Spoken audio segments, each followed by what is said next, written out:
What's up guys and welcome. You're watching Fazi Fitness.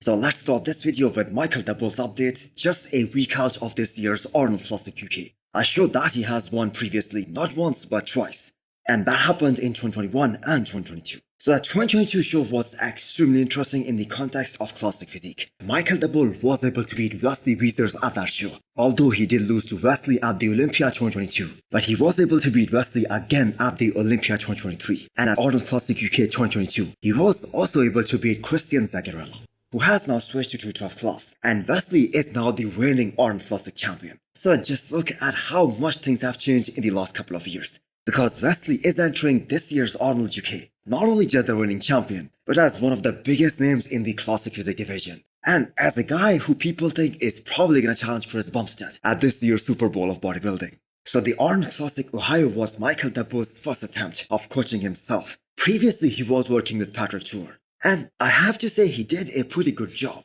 Now he wasn't able to bring that next level of conditioning that he is known for. I mean, the guy is known as the most shredded guy in bodybuilding, not just in classic physique. Plus another thing was he wasn't as full as he was at the Olympia last year, because that combination of being shredded and fullness, that helped him achieve top 6 spot at the Olympia last year. So nevertheless he is gonna give it another try in just one more week.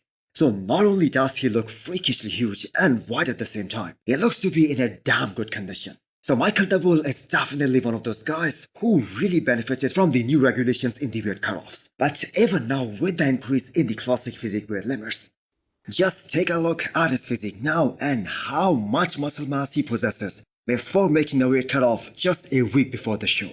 That tells you that it is really hard for him to make the weight cutoff. I mean, we all saw how he made the weight cutoff for this year's Arnold, the lengths that he went to get his weight down. So I really wish that he bring that Olympia version back here, because that will be very interesting. How will that compare to guys like Wesley Vissers and Urs Klasinski here at this year's Arnold UK?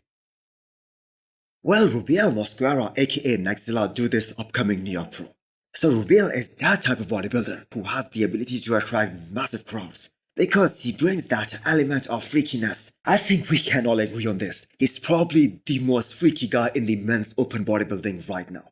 And that freak factor isn't just on the stage. He brings that even in the expos and in the seminars as well, because the guy is pretty damn big.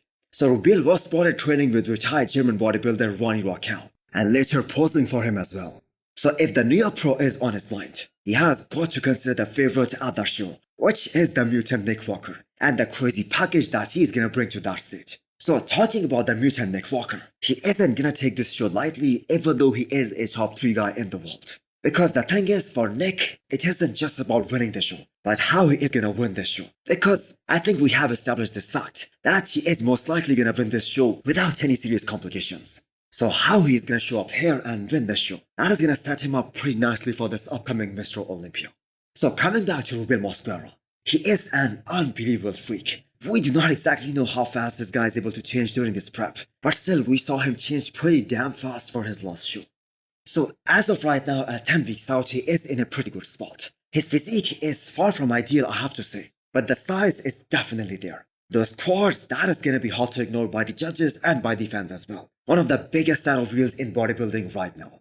So he set a very good standard at his pro debut in Prague. And as young as Rubiel is, he's gonna be better in his next show, and he is gonna keep on improving for foreseeable future.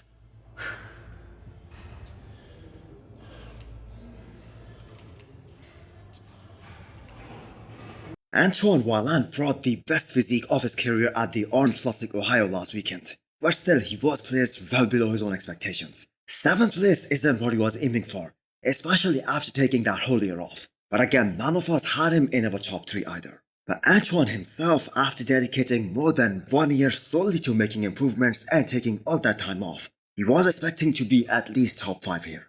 But there were some really good takeaways from this year's Arnold as well. He was really close to guys like John De La Rosa and James Hollingshead. So that 3rd spot at this year's Arnold UK, that is definitely up for grabs. So Arnold Ohio is in the past now, and he is entering the peak week hoping to present an even better package here. So for Antoine to place high, I think some of the other guys have to be a little bit off. He has got great set of wheels. He has one of the best legs out there. He has some of the best quads in the lineup. But still he is lacking the muscularity in the upper half. The chest kinda flattens out and he loses ground in multiple shots because of that. So as per the scorecards, Antoine was in the solid 6th place after the prejudging, but Akeem Williams got so much better and so much improved for the finals that Antoine dropped down one spot. So what did you guys think? Can Antoine beat guys like John Da Rosa and James Hollingshead in UK? Do let me know in the comments below. And also hit the thumbs up button if you like the video. And smash the subscribe button if you wanna come back for more. Thanks for watching.